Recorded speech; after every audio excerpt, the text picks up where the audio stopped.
वचन को कंटिन्यू करेंगे कि फाइट योर बैटल पार्ट 3 में। और आज के वचन का टाइटल होगा अपनी टेस्टमनी को बना के रखना।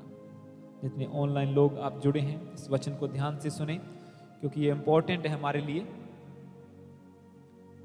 क्योंकि वचन कहता है कि विश्वास सुनने से और सुनना मसीह के वचनों से होता है, और जैसे ही आप मसीह के वचनों को सुनते हैं आपका विश्वास बढ़ता है। तो आइए इस वचन को पढ़ेंगे। फाइट योर बैटल, अपनी लड़ाइयों को लड़ना, पार्ट 3। अपनी लड़ाइयों को हम सुनते आ रहे हैं पिछले 3 हफ्तों से, और आपने सुना पिछली बार कि कैसे फास्टिंग आपका एक हथियार है। अगर आप उसे इस्तेमाल करते हैं तो कैसे आप विक्ट्री को लेते हैं, उन अद्भुत कामों को देखते हैं जो आपकी ज़िंदगी में नहीं होने पाते, पर वचन के द्वारा और फास्टिंग के द्वारा, प्रार्थना के द्वारा आप कॉन्कर कर पाते हैं। तो इस वचन को पढ़ेंगे, रेवलेशन 2 उसका 8 से लेके 11 तक। इसमें लिखा, स्मुरना की कलीसिया के दूत को यह लिख, जो प्रथम और अंतिम है, जो मर गया था और अब जीवित हो गया है, वह यह कहता है कि मैं तेरे क्लेश और दरिद्रता को जानता हूं, परंतु तू धनी है।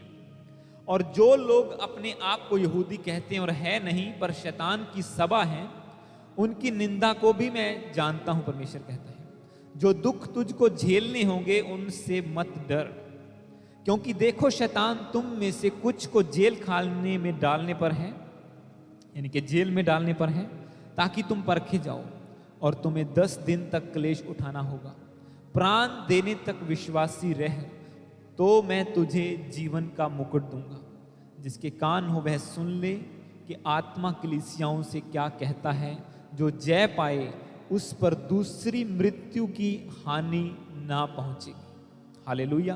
तो इस वचन में फाइट योर बैटल, इसमें मैं आपको आज बताना चाहूंगा इस वचन के द्वारा कि जो हमने अभी वचन पढ़ा, इसमें लिखा प्राण देने तक विश्वासी रह, तो मैं तुझे जीवन का मुकुट दूंगा। हालेलुया। कि अगर तू अपनी आखिरी सांस तक विश्वासी रहेगा, अगर तू प्राण देने तक विश्वासी रहेगा, तो परमेश्वर कहता है कि मैं तुम्हें जीवन का मुकुट दूंगा। I will give you the crown of life, be faithful unto death and I will give you the crown of life. मैं तुझे जीवन का मुकुट दूंगा। तो इस वचन में परमेश्वर का जो वचन कहता है, जो प्रभु यीशु मसीह के वचन है, यूहन्ना ने प्रकाशित वाक्य में लिखे हैं। प्रभु चर्च के लोगों को लीड करता है, उन्हें अगुवाई करता है, उन्हें सलाह देता है कि चाहे तुम्हारी जान भी तुम्हें लगे कि चली जाएगी इस कदम को लेने के द्वारा, या मसीह में बने रहने के द्वारा, या वचन पर चलने के द्वारा, तो परमेश्वर कहता है कि फिर भी तुम अड़े और खड़े रहना, फिर भी तुम अड़े और खड़े रहना, क्योंकि मैं तुम्हें जीवन का मुकुट दूंगा। पर एक आम बंदा बाइबल को पढ़े बिना पवित्र आत्मा की सहायता के, तो बंदा सोचेगा अगर जान ही चलेगी तो फिर कौन सा जीवन और कौन सा मुकुट। पर जितना वचन आप पढ़ते हैं, बाइबल में लिखा कि सारा वचन पवित्र आत्मा की प्रेरणा के द्वारा लिखा गया। परमेश्वर की आत्मा ने बोल बोल के लोगों को ये वचन लिखवाए हैं, और ये तो यीशु मसीह ने खुद बोल के यूहन्ना को विजन दिखा के ये वचन लिखवाए। और यहाँ पे प्रभु कहते हैं कि अगर तू प्राण देने तक, मतलब कि डेथ तक जब तू फेथफुल रहेगा, जब तू वफादार रहेगा, विश्वासी रहेगा, तो मैं तुम्हें जीवन का मुकुट दूंगा। अब कोई सेंस नहीं बनती कि अगर बंदा मर ही गया तो उसे कौन सा जीवन मिलेगा, उसे कौन सा मुकुट मिलेगा। पर आज का वचन इसीलिए पार्ट 3 में हम गए हैं, जो कल रात जब मैं वचन को पढ़ रहा था, कि हमारी जो फाइट है, क्रिश्चियन फाइट, ये सिर्फ धरती तक ही सीमित नहीं है। आज के वचन में आप देखेंगे कि कैसे हेवन तक उस मुकुट को पाने के लिए, क्योंकि 11 में क्या लिखा, जिसके कान हो वह सुन ले कि आत्मा कलीसियाओं से क्या कहता है। जो जय पाए उसको दूसरी मृत्यु की हानि ना पहुंचेगी। मतलब जो इसके बाद की डेथ है, परमेश्वर कहता है कि तू मृत्यु से बचेगा, पर इसके बाद की जो डेथ है, जो तुझे दूसरी मृत्यु होनी है, तो उससे बचा लिया जाएगा। मतलब देयर इज अनदर लाइफ। इस जिंदगी के बाद भी, इस मौत के बाद भी एक और जिंदगी और मौत है। हालेलुया। जो वचन कहता है उसके अकॉर्डिंग इसके बाद भी एक जिंदगी और मौत है। इसके इन वचनों के द्वारा जब हम पढ़ते हैं, ये यही कहता है कि प्राण देने तक विश्वासी रहे, तो मैं तुझे जीवन का मुकुट दूंगा, और जो जय पाए उसे दूसरी मृत्यु की हानि नहीं होगी। इन 2 वचनों के ऊपर जब आप मनन करते हैं तो इसमें एक आम बंदे को यह समझ नहीं लगती कि क्या लिखा हुआ है, पर जैसे ही आप पवित्र आत्मा के द्वारा समझते हैं, होली स्पिरिट आपको गाइड करता है कि इन वचनों का मीनिंग क्या है, कि अगर तू डेथ तक फेथफुल रहेगा तो तुझे एक और जीवन मिलेगा जो सदा का जीवन है। और अगर तू अविश्वासी बन गया, तू मुकर गया परमेश्वर के वचनों से, जैसे आपने ये उनमें से एक लेटर है जो मैं पढ़ रहा हूं, जो 7 कलीसियाओं को यीशु मसीह ने लिखवाए थे। और बहुत सी कलीसियाओं को परमेश्वर ने कहा था कि तुम में ये बुराई है, तुम हेवन में शामिल नहीं हो सकती, मैं तुम्हारा विरोध करता हूं, तुमने इस बुराई काम को अपने बीच में आने दिया, इसलिए तुम पार्ट नहीं हो हेवन का, हेवनली ब्लेसिंग का। और यहां पे परमेश्वर कहता है कि अगर एक बंदा फेथफुल रहे, इसके साथ एक वचन को और पढ़ेंगे इसी रेवलेशन का चैप्टर 11, प्रकाशित वाक्य उसका 11, उसकी 7 और 12, 7 से लेकर 12 तक। अगर कुछ चैप्टर आप आगे आएंगे, प्रकाशित वाक्य चैप्टर 11 वर्स 7 से लेकर 12 तक।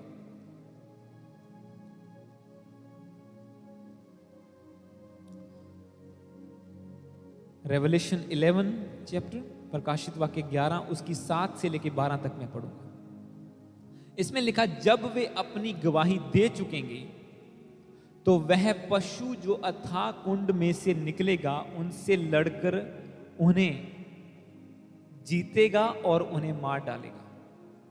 उनके शव उस बड़े नगर के चौक में पड़े रहेंगे, उनकी लाशें चौक में पड़ी रहेंगी, जो आत्मिक रूप में सदोम और मिस्र कहलाता है, जहां उनका प्रभु भी क्रूस पर चढ़ाया गया था। तब सब लोगों और कुलों और भाषाओं और जाति जाति के लोग उनके शवों को 3.5 दिन तक देखते रहेंगे और उनके शवों का, यानी कि उनकी लाशों को 3.5 दिन को कब्र में ना रखने देंगे। पृथ्वी के रहने वाले उनके मरने से आनंदित और मगन होंगे और एक दूसरे से के पास भेंट यानी कि गिफ्ट भेजेंगे, क्योंकि इन दोनों भविष्यवक्ताओं ने, प्रॉफिट्स ने पृथ्वी के रहने वालों को सताया था। परंतु 3.5 दिन के बाद परमेश्वर की ओर से जीवन का श्वास उनमें बैठ गया और वह अपने पांवों के बल खड़े हो गए और उनके देखने वालों पर बड़ा भय छा गया। इस वचन को जब आप पढ़ रहे हैं, इसमें लिखा है, इसमें 2 ऐसे बंदों की बात की गई है जो परमेश्वर के गवाह हैं, जो प्रॉफिट्स हैं, जो भविष्यवक्ता हैं।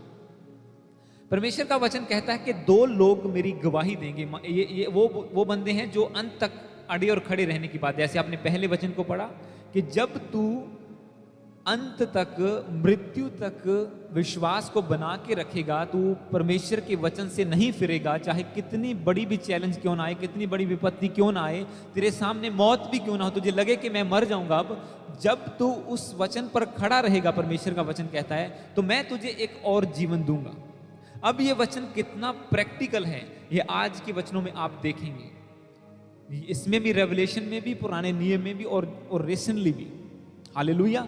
ये वचन कहता है कि 2 बंदे ऐसे परमेश्वर ने चुने जिन्होंने प्रभु की गवाही दी, जिन्होंने कहा कि हम अपने विश्वास से नहीं मुकरेंगे। लोगों में बुराई थी, लोग गलत काम करते थे, लोग बुरे काम करते थे, व्यभिचार में फंसे हुए थे, पर ये लोग परमेश्वर के वचन का प्रचार करते रहे।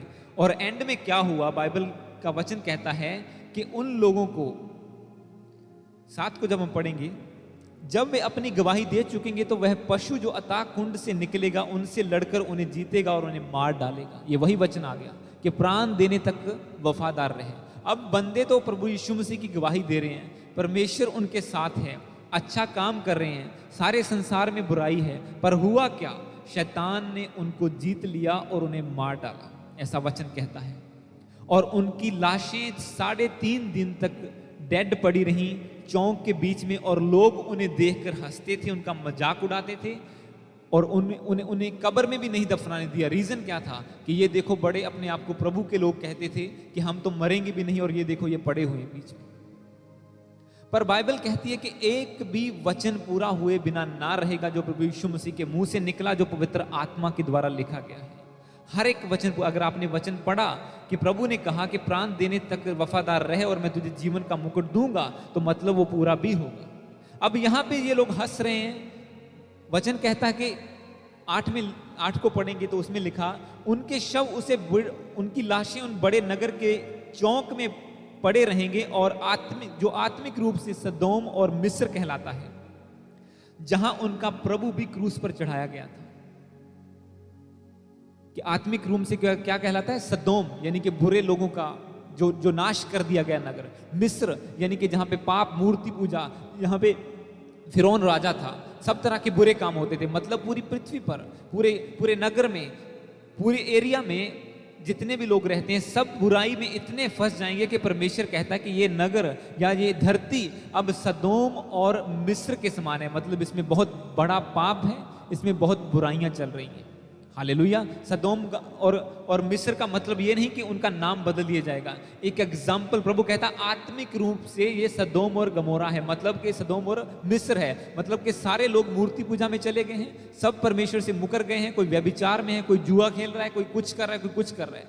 सब लोग बुराइयों में फंसे हुए हैं। पर इनके बीच में भी प्रभु कहता, 2 लोग ऐसे खड़े होंगे जो परमेश्वर की गवाही से नहीं मुकरेंगे, उसके वचन से नहीं मुकरेंगे। और रिजल्ट क्या आएगा कि वो लोग मार डाले जाएंगे। चौक के बीच में, चौरस्ते के बीच में उनकी लाशें पड़ी रहेंगी। लोग हंसेंगे, एक दूसरे को गिफ्ट देंगे कि देखो ये बड़े अपने आप को भविष्यवक्ता कहते थे, ये मार डाले गए हैं।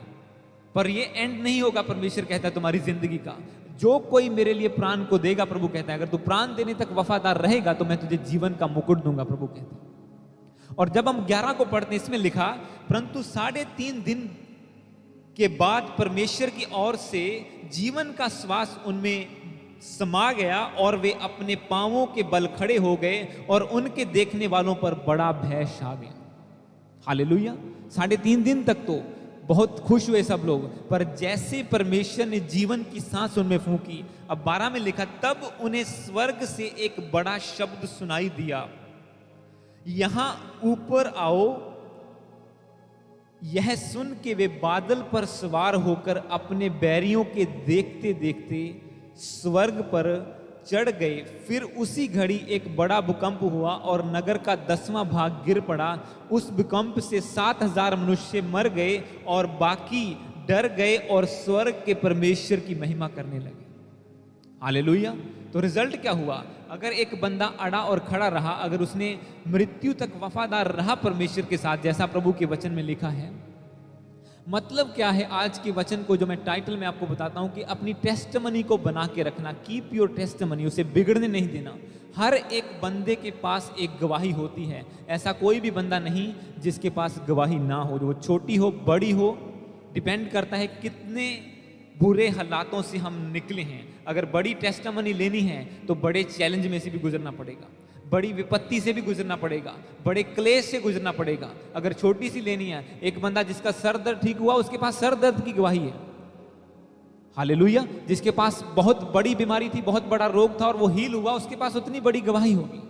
और बहुत से लोग तो परमेश्वर के लिए वफादारी के द्वारा अपनी जान देने की भी गवाही है। ये भी एक टेस्टमनी है। जब इन लोगों की टेस्टमनी थी, हमने शुरू कहा किया कि ये अपनी गवाही दे चुके, उन्होंने अपनी गवाही को मेंटेन रखा कि हम मसीह के हैं, हम प्रभु यीशु मसीह के हैं, हम उसके बिना किसी के सामने नहीं झुकेंगे। तुम लोग चाहे व्यभिचार में पड़े रहो, पर हम सत्य का प्रचार करेंगे। और सच्चाई के कारण, टेस्टमनी को बना के रखने के कारण, अगर वो भी उनमें घुल मिल जाते तो उन्हें कोई ना मारता। उन्हें डेथ क्यों सहनी पड़ी? क्योंकि वो संसार में तो थे पर संसार के जैसे ना बने। जैसा वचन कहते हैं, तुम संसार में तो रहते हो पर संसार के सदृश ना बनो। जैसे काम बुरे संसार के लोग करते हैं, अन्य जाति करते हैं, जो प्रभु को नहीं जानते या जो बुराइयों में पड़े रहते हैं, उनके जैसे नहीं बनो। प्रभु कहता है अपनी टेस्टमनी को बना के रखो। और हर बंदा एक गवाही को लेता है। मैं आगे वचन में आपको बताऊंगा। अब यहाँ पे प्रभु ने अपना वायदा पूरा किया, और अगर वो 2 की जिंदगी में पूरा कर सकता है, वो 2 लाख की जिंदगी में भी कर सकता है, वो 2 करोड़ की जिंदगी में भी कर सकता है। पर क्या उतने लोग अड़े और खड़े रहेंगे? क्योंकि वचन कहता है कि रास्ता बहुत तंग है, बहुत थोड़े होंगे जो प्रवेश करेंगे।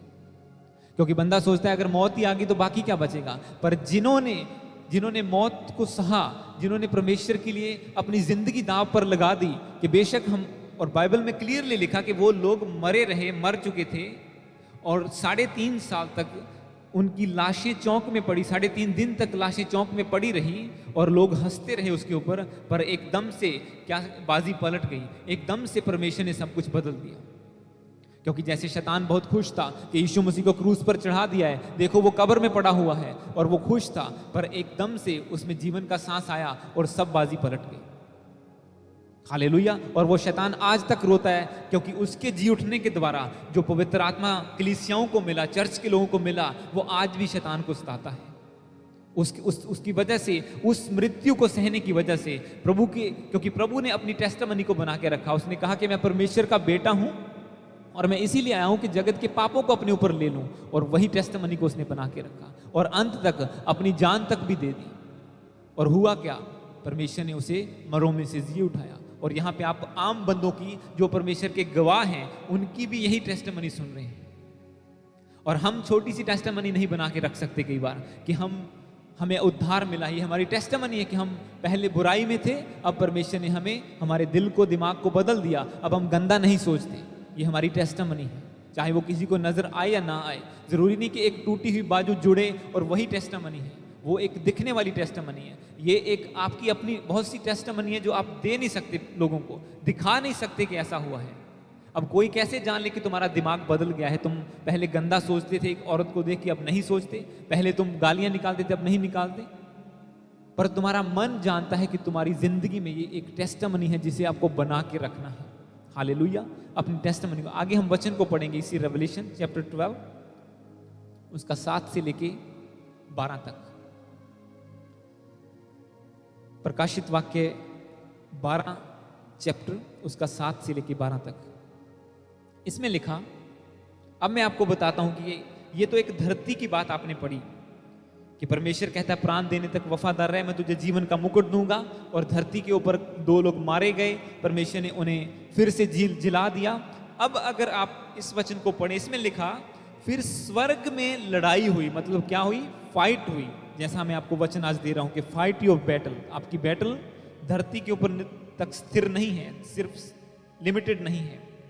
इसमें लिखा, फिर स्वर्ग में लड़ाई हुई, मिकाइल और उसके स्वर्गदूत अजगर से लड़ने को निकले, और अजगर और उसके दूत उससे लड़े, परंतु प्रबल ना हुए, और स्वर्ग में उनके लिए फिर जगह ना रही।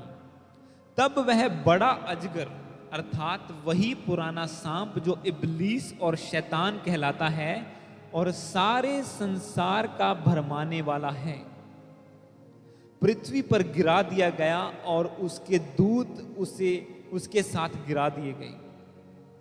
फिर मैंने स्वर्ग से यह बड़ा शब्द आते हुए सुना, अब हमारे परमेश्वर का उद्धार और सामर्थ्य और राज्य और उसके मसीह का अधिकार प्रकट हुआ है, क्योंकि हमारे भाइयों पर दोष लगाने वाला, जो रात दिन हमारे परमेश्वर के सामने उन पर दोष लगाया करता था, गिरा दिया गया है। वे मेमने के लहू के कारण और अपनी गवाही के वचन के कारण उस पर जयवंत हुए, और उन्होंने अपने प्राण को प्रिय ना जाना, यहां तक कि मृत्यु भी सह ली। इस कारण वे स्वर्गों और उनमें रहने वालों, इस कारण हे स्वर्गों और उनमें रहने वालों मगन हो, हे पृथ्वी और समुद्र तुम पर हाय, क्योंकि शैतान बड़े क्रोध के साथ तुम्हारे पास उतर आया है, क्योंकि जानता है कि उसका थोड़ा ही समय बाकी है। अब इस वचन को जब आप पढ़ते हैं, इसमें लिखा 11 को, वे मेमने के लहू के कारण और अपनी गवाही के वचन के कारण उस पर जयवंत हुए, और उन्होंने अपने प्राण को प्रिय ना जाना, यहां तक कि मृत्यु भी सह ली। हालेलुया। अब यहां पे वचन कहता है कि एक फाइट हुई हेवन में भी। आप देखो, सिर्फ हम ही नहीं है कि हमें हालातों से लड़ना है, ये तो सिर्फ हालातों से लड़ाई है कि आज ये प्रॉब्लम आ गई, इसके ओवरकम कैसे करें। आज ये पैसे की चैलेंज आ गया, इसके ओवरकम कैसे करें। या ये बीमारी आ गई, हम क्या करें। ऐसे अलग अलग चैलेंजेस एक बंदे की जिंदगी में धरती पर आते हैं।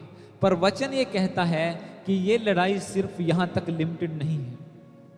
ये लड़ाई आपको हेवन तक फाइट करनी होगी, आपको जान देने तक फाइट करनी होगी, ताकि आप वहां पहुंच पाए जहां तक परमेश्वर आपको लेके जाना चाहता है। अब यहां वचन कहता है कि इवन स्वर्ग में भी अगर विक्ट्री हुई उन लोगों की तो वो फाइट के द्वारा हुई।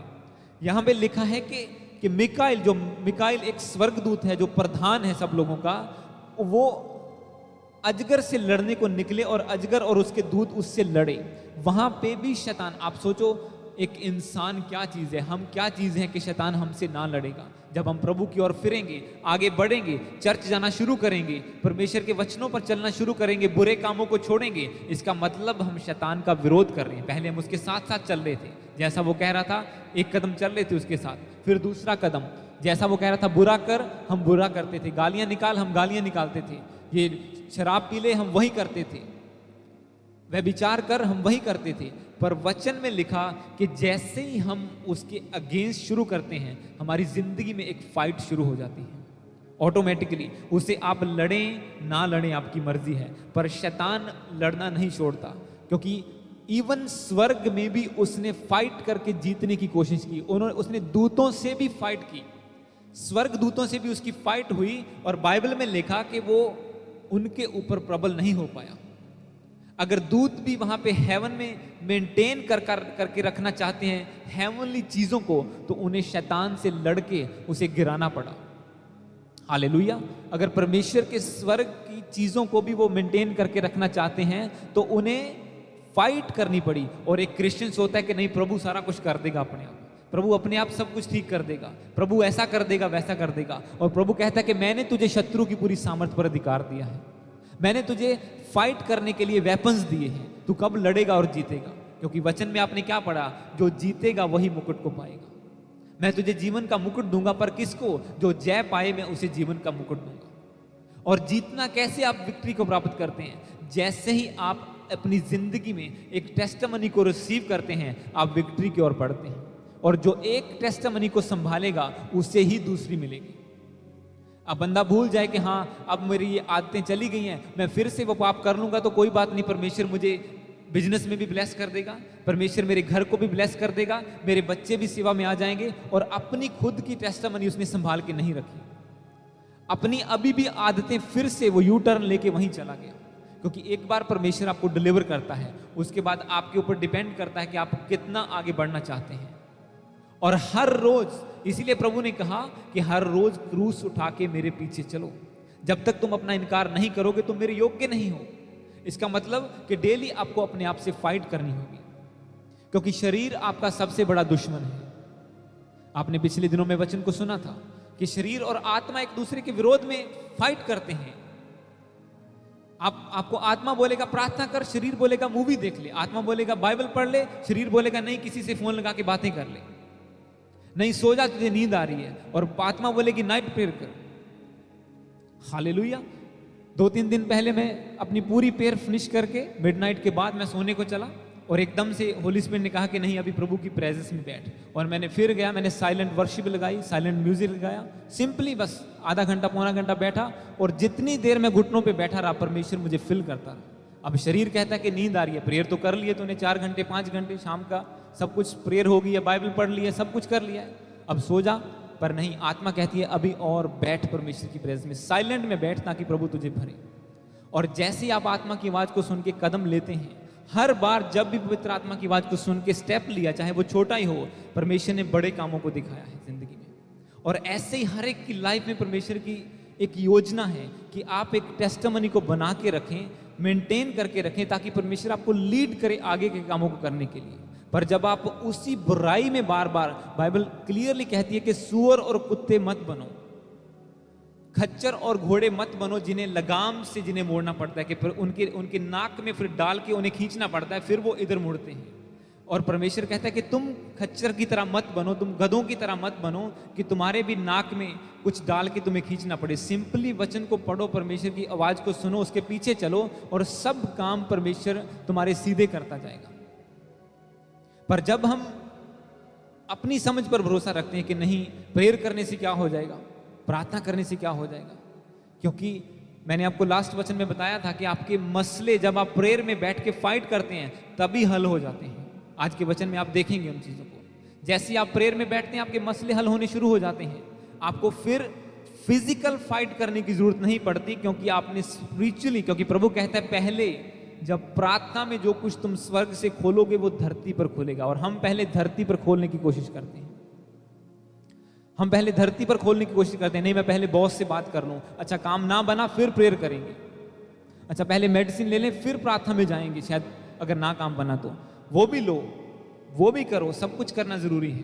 पर प्रायोरिटी किस चीज को देते हैं आप, इस पे ऊपर आपकी विक्ट्री डिपेंड करती है।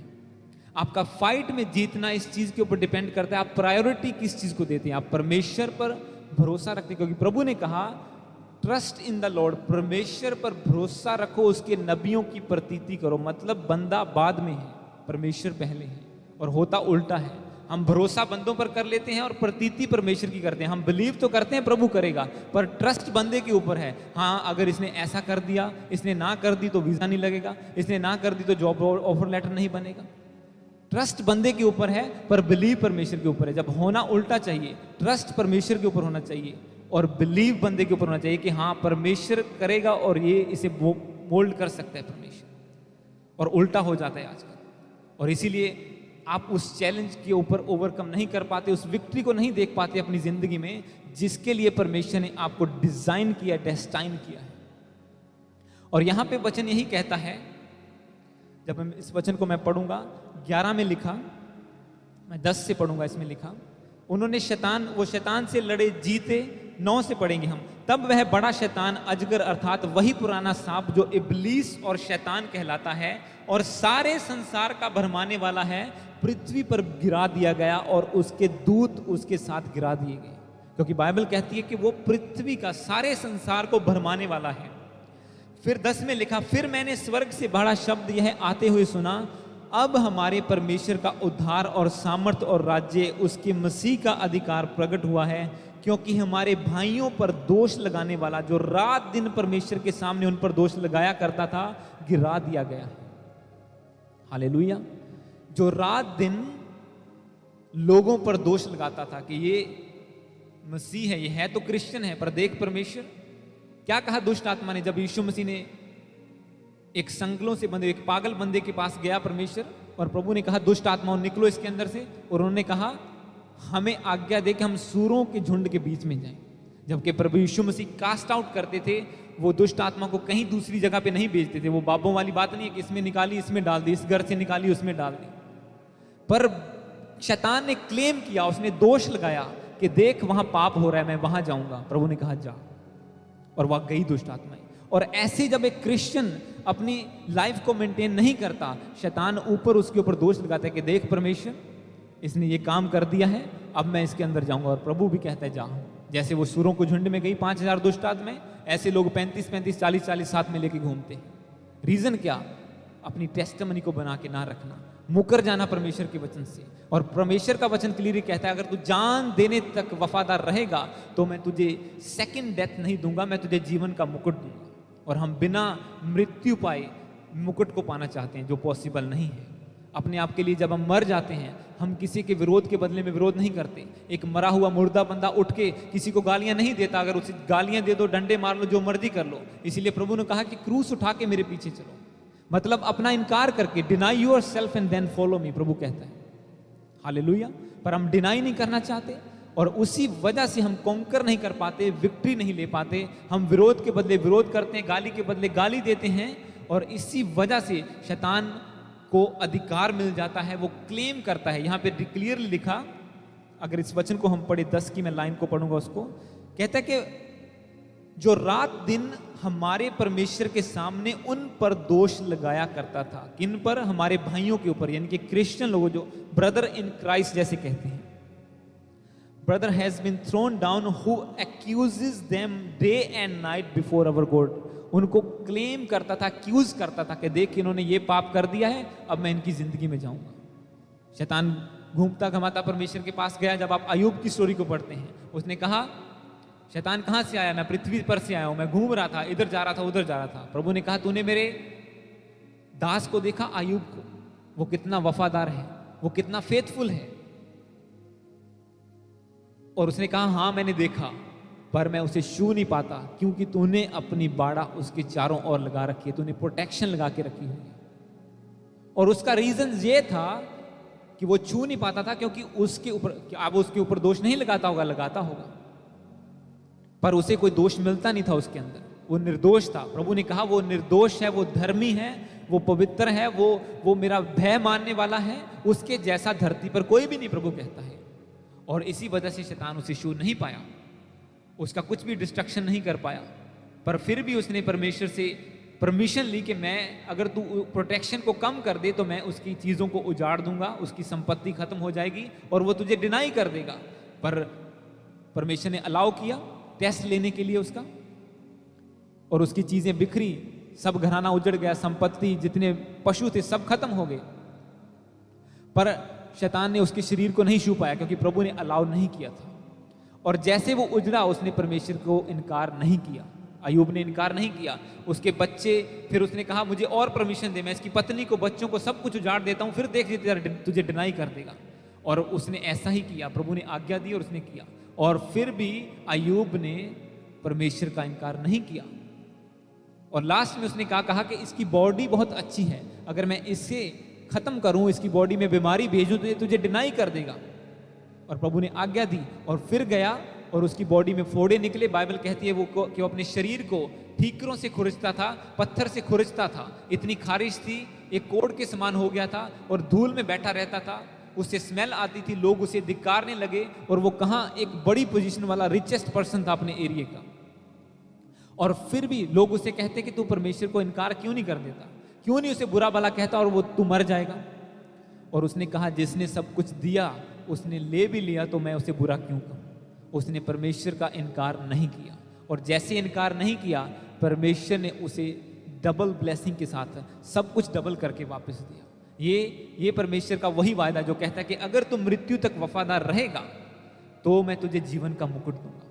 वो फिर से ऊंचा किया गया, और जो लोग उसका विरोध करते थे, उसके ऊपर हंसते थे, और उन्हें बीमारियां हुई, फिर उसने प्रार्थना की उन लोगों के लिए और वो डिलीवर हुए।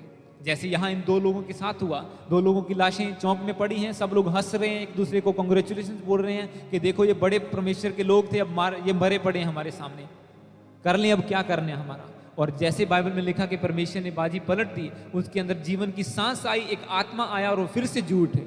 और जो लोग विरोध कर रहे थे, 7,000 मारे गए और बाकी डर के परमेश्वर की महिमा करने लगे। पर ऐसा कब होगा? हम चाहते हैं कि लोग बदलें, रूहें बचाई जाएं, पर जब तक हम अपने आप को डिनाई नहीं करेंगे और परमेश्वर को डिनाई करना नहीं छोड़ेंगे, उसको प्रायोरिटी देना नहीं पसंद करेंगे, तब तक ऐसे काम नहीं होंगे। हमें परमेश्वर के कामों को प्रायोरिटी देनी होगी, अपना इनकार करके, अपनी चीज़ों का इनकार करके, अपनी टेस्टमनी को बना के आगे लेके जाना होगा। अब मैं बढ़ता हूं जो टेस्टमनी का वचन है उसकी ओर।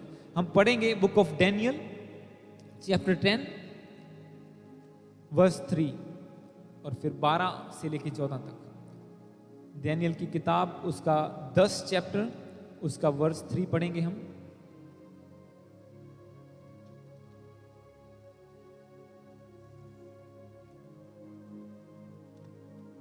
बुक ऑफ डैनियल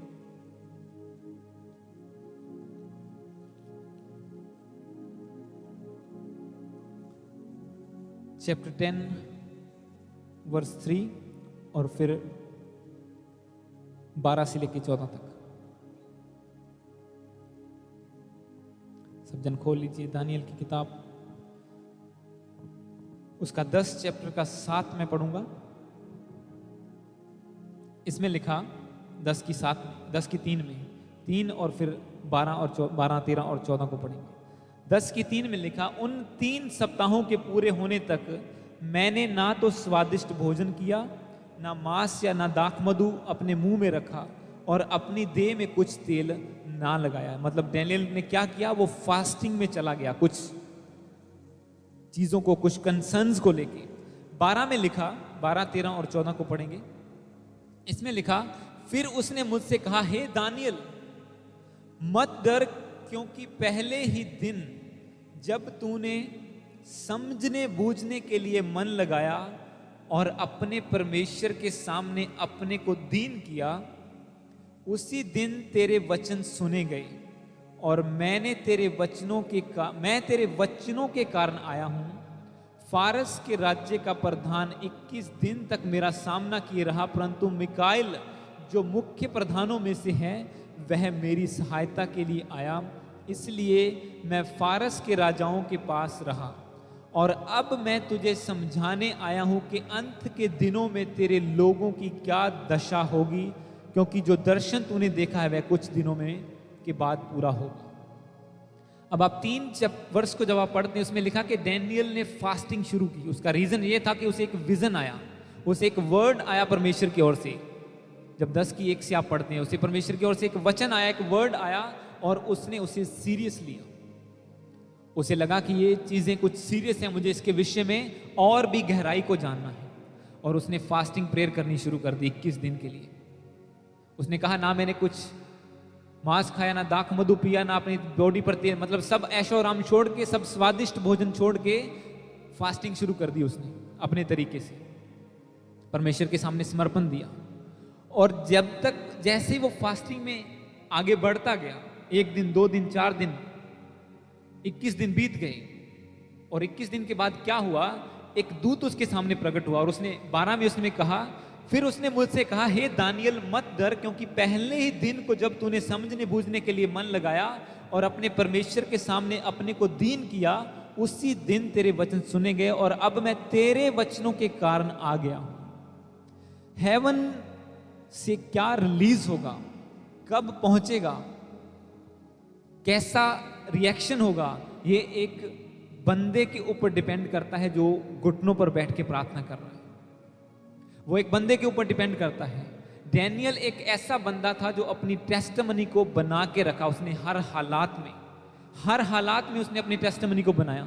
जैसे आपने रेवोल्यूशन में पढ़ा, ये हम पुराना नियम पढ़ रहे हैं, क्योंकि परमेश्वर का रूल वही एक है सबके लिए।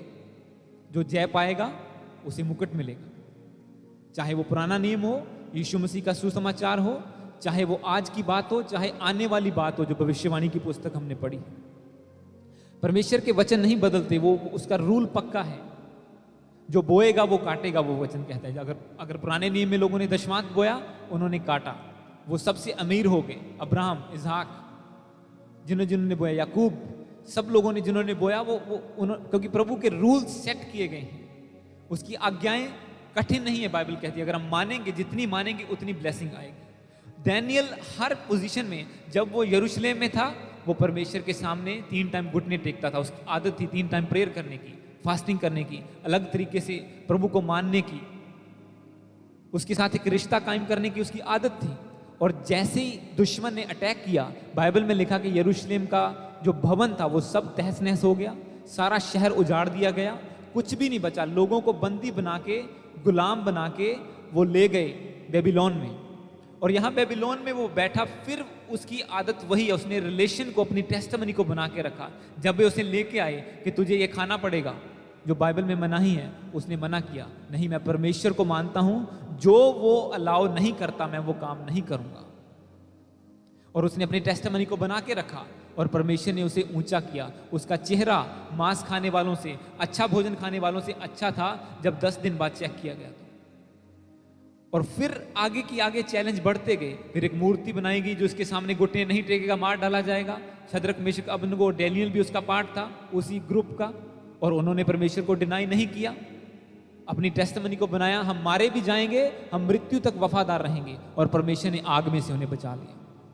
कहते हैं कि आग की आंच उसे नहीं लगी, उनकी जुराबें तक नहीं जली, उनके कपड़े तक, उनके बाल तक भी नहीं जले आग की भट्टी में। और जो उन्हें फेंकने गए थे, सेक ज्यादा होने की वजह से, ज्यादा हीट की वजह से, वो बाहर खड़े खड़े जल गए। पर वो तीनों जैसे अंदर गए थे वैसे बाहर आए। क्यों? जान देने तक वफादार रहना, टेस्टमनी को बना के रखना कि हम सिर्फ और सिर्फ जीसस क्राइस्ट के, हम किसी और के नहीं हैं। और जैसे वहां प्रभु यीशु मसीह आए, उन्हें बचाया और आगे फिर बढ़ते गए। अब वो गुलामी में भी थे, फिर आज्ञा निकली कि जो परमेश्वर के अलावा, जो राजा के अलावा किसी और के सामने घुटने टेकेगा, प्रार्थना करेगा, वो मार डाला जाएगा। डैनियल ने प्रार्थना करनी नहीं छोड़ी। नहीं, मैं सिर्फ परमेश्वर को मानता हूं, मैं उसी का हूं, मैं उसके सामने प्रार्थना करनी नहीं छोड़ सकता। 3 दिन तक प्रार्थना करता रहा, 3 टाइम हर रोज। और लोगों ने पकड़ा, शेरों के बीच में डाला, प्रभु ने वहां से भी बचा लिया। जो जान देने तक वफादार रहेगा, परमेश्वर कहता है मैं उसे ऊंचा करूंगा। और जैसे ही वो वहां से निकला, परमेश्वर राजा ने उसको और भी ऑनर दिया कि तेरा परमेश्वर महान है, तेरे परमेश्वर ने तुझे शेरों से भी बचा लिया। और जो फेंके गए उसके बाद में, जिन्होंने उसके खिलाफ कंप्लेंट की थी, वो मार डाले गए। जैसे आग में फेंकने वाले जल गए, वैसे ही शेरों के आगे डालने वाले वो खुद मार डाले गए, वो खुद उनको शेर खा गए।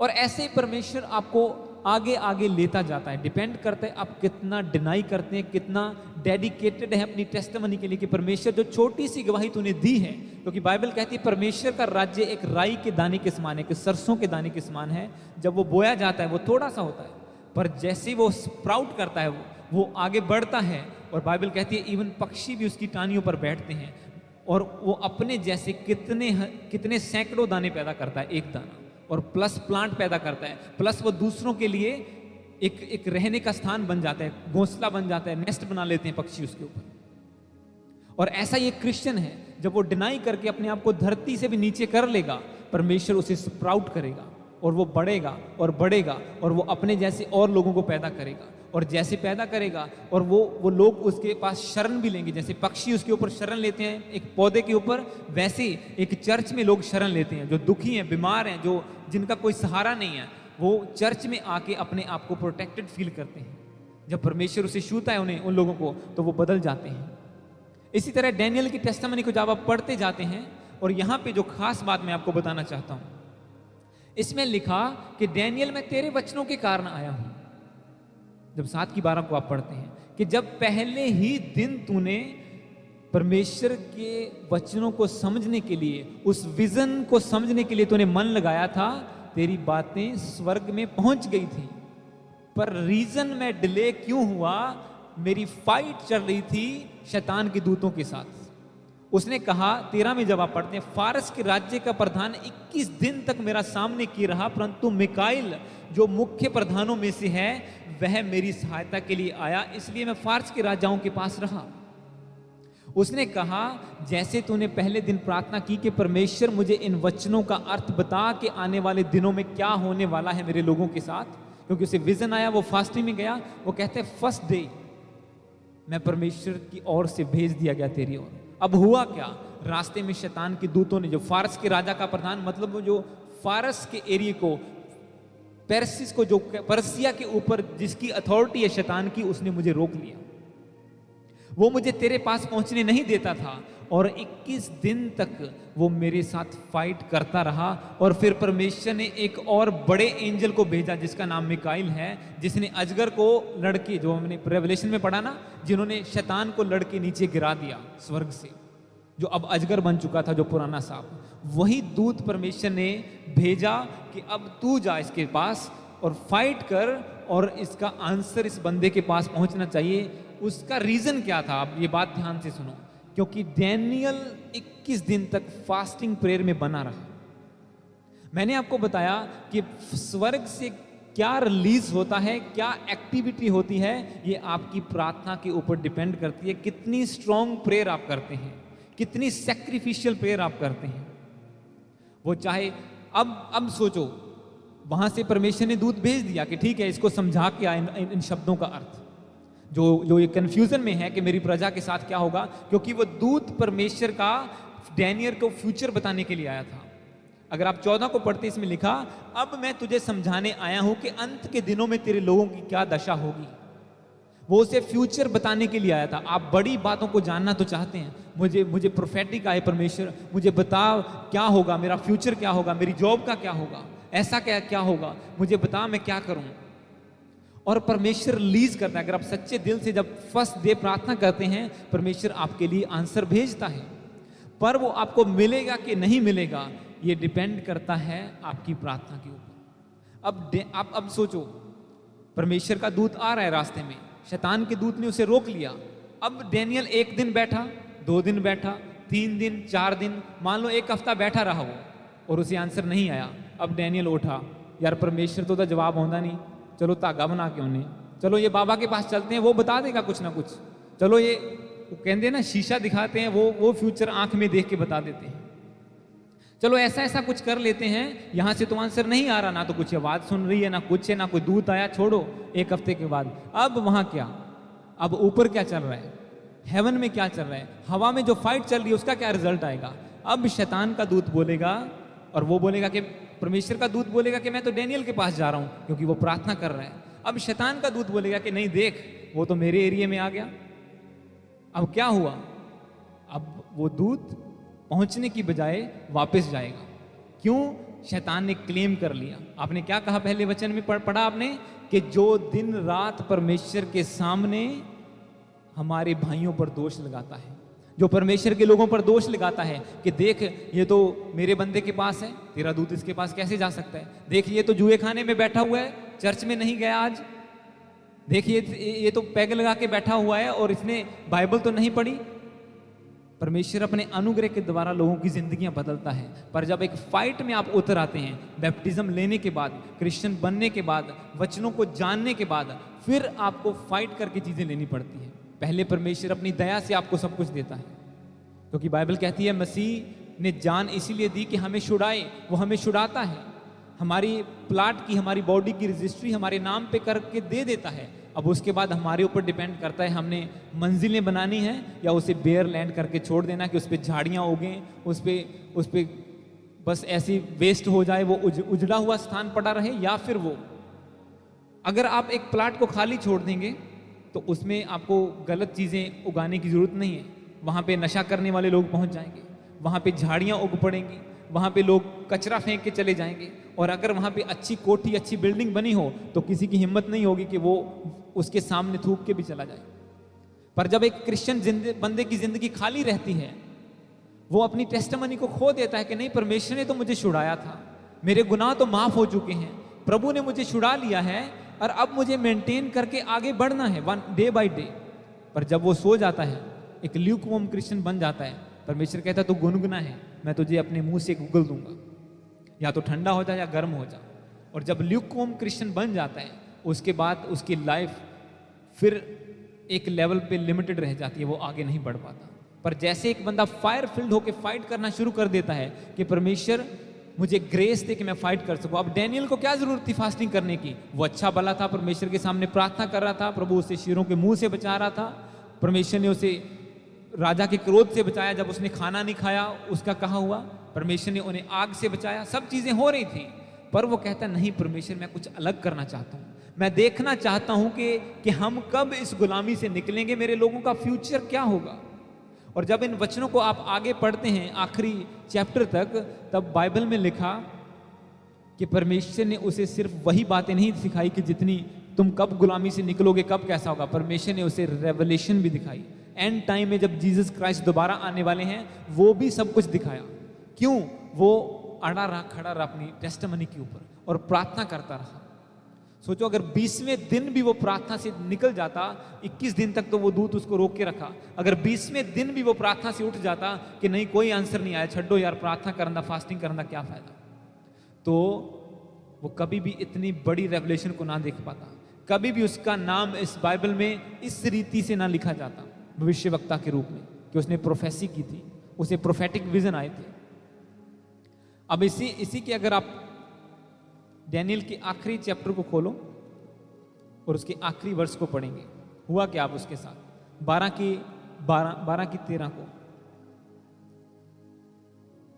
इसमें लिखा, डैनियल को जब लास्ट वर्ड बोले दूत ने, उसने कहा अब तू जाकर अंत तक ठहरा रहे और तू विश्राम करता रहेगा, और इन दिनों के अंत में तू अपने निज भाग पर खड़ा होगा।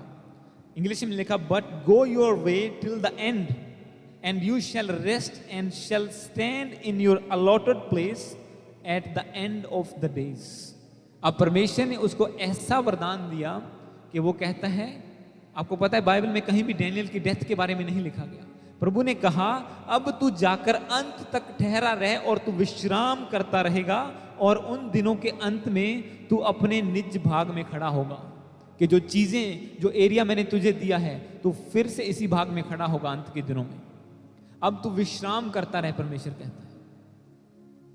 और उसका रीजन यही था कि उसने कभी भी परमेश्वर का इनकार नहीं किया, उसने कभी भी हर हालात में परमेश्वर को, अब एक क्रिश्चियन बंदा अगर 4 दिन प्रार्थना का उत्तर नहीं आया तो इधर उधर देखने लग जाता है कि भाई इधर से कुछ पूछ लें, ये बंदे से पूछ लें, ये बाबे से पूछ लें, यहां से पूछ लें, कुछ ना कुछ शायद काम बन जाएगा, प्रभु तो आंसर नहीं कर रहा है। पर आपको ये पता भी नहीं होता कि हवा में आपके लिए फाइट चल रही है। परमेश्वर एक के बाद दूसरा दूत भेज रहा है, दूसरे के बाद तीसरा भेज रहा है कि किसी ना किसी तरीके से वो आंसर तुम तक पहुंचे। क्योंकि जैसे परमेश्वर के एंजल्स हैं वैसे शैतान के दूत भी हैं। शैतान भी स्वर्ग दूतों में से एक है, उसके पास भी पावर है रोकने की। अब आप सोचेंगे कि परमेश्वर के काम को कौन रोक सकता है? रोकता है शैतान, वो रेजिस्ट करता है। क्योंकि बाइबल कहती है कि वो सारे संसार का भरमाने वाला है, सारे संसार का ईश्वर वही है,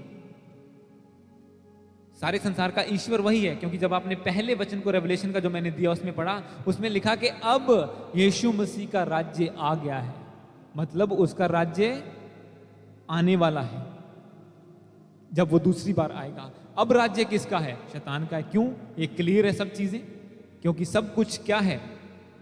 सब कुछ उसने अपने अधिकार में करके रखा हुआ है। लोगों को वो कहता है पाप कर, वो पाप करते हैं, ठीक है, इसके ऊपर कब्जा हो गया। दूसरे के पास जाता है, तीसरे के पास, हर बंदा किसी ना किसी तरीके के पाप में फंसा हुआ है और वो शैतान के राज्य को बढ़ाता जा रहा है। इसीलिए प्रभु कहता है बहुत थोड़े होंगे जो मेरे राज्य में प्रवेश कर पाएंगे। क्यों? उधर से वो भरमा लेता है, पैसा दिखा के, किसी को लड़कियां दिखा के, किसी को पैग लगवा के, किसी को बुराई करवा के, किसी से चुगलियां करवा के, कुछ ना कुछ गलत काम करवा के वो अपने राज्य में लोगों को शामिल करता है।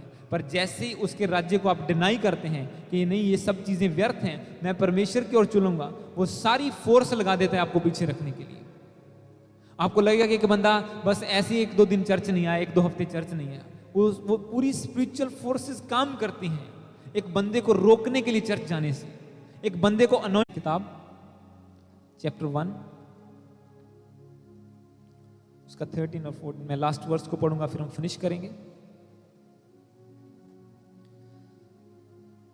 बुक ऑफ इफिजियंस चैप्टर 1 वर्स 13 को पढ़ूंगा। अफसियां ओदा इफ्सियों हिंदी में, उसका चैप्टर 1 वर्स 13। इसमें लिखा, और उसी में तुम पर भी जब तुमने सत्य का वचन सुना और तुम्हारे उद्धार का सुसमाचार और जिस पर तुमने विश्वास किया प्रतिज्ञा किए हुए पवित्र आत्मा की छाप लगी है, वह उसके मोल लिए हो के छुटकारे के लिए हमारी मिरास का बयाना है कि उसकी महिमा और स्तुति हो। मैं इसे इंग्लिश में पढ़ूंगा अच्छी तरह समझने के लिए। इसमें लिखा, in him you also when you heard the word of truth, जब तुमने सच्चाई का वचन सुना, the gospel of your salvation, तुम्हारे छुटकारे का सुसमाचार, एंड बिलीव्ड इन हिम, और उसमें विश्वास किया, were sealed with the promised Holy Spirit. You are sealed with the promised Holy Spirit, who is the guarantee of our inheritance until we acquire possession of it to the praise of His glory. वो कहता है, ये वचन मैं आपको बताता हूँ, ये कहता है कि जब तुमने विश्वास किया यीशु मसीह के ऊपर तो तुम्हें छुटकारे का सुसमाचार मिला, तुमने गॉस्पेल को एक्सेप्ट किया। किसी ने बताया कि प्रभु यीशु मसीह के पास आओ, वो गुनाहों की माफ़ी देता है, तुम्हारे पाप खत्म हो जाएंगे, तुम बीमारियों से आज़ाद हो जाओगे। और जैसे किसी को बताया, उसने एक्सेप्ट किया, अब चर्च आना शुरू कर दिया। वो कहता है इसके बाद क्या हुआ, तुमने बपतिस्मा लिया, अब परमेश्वर ने तुम्हें सील किया है, तुम्हारे ऊपर स्टैंप लगाई है पवित्र आत्मा की। अब मैं आपको बता रहा हूं कि क्या गारंटी है कि ये चीजें होंगी, कि परमेश्वर फिर से जिला देगा, फिर से परमेश्वर घोड़े पर आएगा, वो अपने लोगों को लेके जाएगा कलीसिया में। लोग कहते हैं कि लिखने को तो कुछ भी लिख देते हैं। अब इस चीज की गारंटी क्या है कि ये चीजें होने वाली हैं? बाइबल कहती है इसकी गारंटी पवित्र आत्मा है जो आपको मिला है। अगर वो आपको स्पर्श मिलता है, पवित्र आत्मा आपको पता है कि वो हमें छू रहा है, पता है वो हमारे बीच में है, उसके काम बताते हैं, उसकी प्रेजेंस बताती है, उसके वचन बताते हैं कि पवित्र आत्मा हमारे बीच में है। और जैसे आत्मा के कामों को आप देखते हैं, परमेश्वर कहता है ये आत्मा गारंटी है कि बाकी की बातें भी सच हैं। यही पवित्र आत्मा गारंटी के रूप में तुम्हें दिया गया है, क्योंकि बाइबल कहती है कि उसने बयाने के रूप में, वह उसको मोल लिए हुए छुटकारे के लिए हमारी मिरास का बयाना है। अगर एक बयाना करके बंदा छोड़ दे, एक गारंटी दे के छोड़ दे, तो बाकी की पेमेंट ना करे तो वो बयाना भी उसका जाता रहेगा। इसी तरह से जब गारंटी हमारी पवित्र आत्मा है, पर इसके साथ में लिखा है हु इज, 14 को इंग्लिश में पढ़ूंगा, इसमें लिखा who is the guarantee of our inheritance until we acquire possession of it. जब तक हम अपने पोजेशन को, जो स्वर्ग में हमारी जगह है, जो अलॉटेड प्लेस है, जब तक हम उसे एक्वायर नहीं कर लेते, परमेश्वर का आत्मा हमारी गारंटी है। परमेश्वर का आत्मा ये गारंटी है कि हमें वो एक्विजिशन, वो अक्वायर, वो प्लेस मिलेगी जो हेवनली है। परमेश्वर हमारे लिए, यीशु मसीह हमारे लिए स्थान तैयार करता है, ये सच है, और वो हमें देगा भी। और इसकी गारंटी क्या है? पवित्र आत्मा। हालेलुया। अगर पवित्र आत्मा हमारे बीच में है, वो हमें फील होता है, वो उसके कामों को हम देखते हैं, इसका मतलब बाकी बातें भी सच हैं, वो भी पूरी होंगी। अगर एक बात पूरी हुई कि मैं तुम्हें पवित्र आत्मा दूंगा, तुम्हें अनाथ ना छोड़ूंगा, अगर हम उसके स्पर्श को फील करते हैं, तो इसका मतलब बाकी की बातें भी परमेश्वर 1 बाय 1 पूरी करेगा। अगर वो कहता है कि जान देने तक अपनी टेस्टमनी को बना के रखो, कभी भी मुकरो नहीं, और मैं तुम्हें जीवन का मुकुट दूंगा, तो वो परमेश्वर वो भी देगा आपको। क्योंकि इसमें क्लियरली लिखा है कि until we acquire the position, जब तक हम उस पोजेशन को, अपनी चीजों को कैप्चर नहीं कर लेते, उन्हें ग्रैब नहीं कर लेते फाइट करके, तब तक परमेश्वर का आत्मा हमें ये सिखाता रहेगा, हमें ये ग्रेस देता रहेगा कि हमें आगे बढ़ना है। बहुत बार ऐसा होता है हमारी लाइफ में कि सोचते हैं क्या फायदा ये सब कुछ करने का, छोड़ो अपनी लाइफ जीते हैं। पर नहीं, परमेश्वर का आत्मा कहता है नहीं, तुम्हें फाइट करनी होगी, तुम्हें एक्वायर करना होगा उस पोजेशन को, एक बड़ा पोजेशन, एक बड़ी मिरास, एक बड़ा इनहेरिटेंस जो तुम्हारे लिए रखा हुआ है, तुम्हें उसे लेना होगा। हालेलुया। और बिना फाइट करे हम नहीं जीत सकते, बिना फाइट के कुछ नहीं मिलेगा, क्योंकि प्रभु ने कहा जो जय पाएगा वही मुकुट को पाएगा। हालेलुया। तो आज के साथ, इसी के साथ आज के वचन के द्वारा आप ब्लेस हैं। हम प्रार्थना में जाएंगे। परमेश्वर आपको ब्लेस करे, ऑनलाइन और यहाँ पर जिन्होंने वचन को सुना है आज का।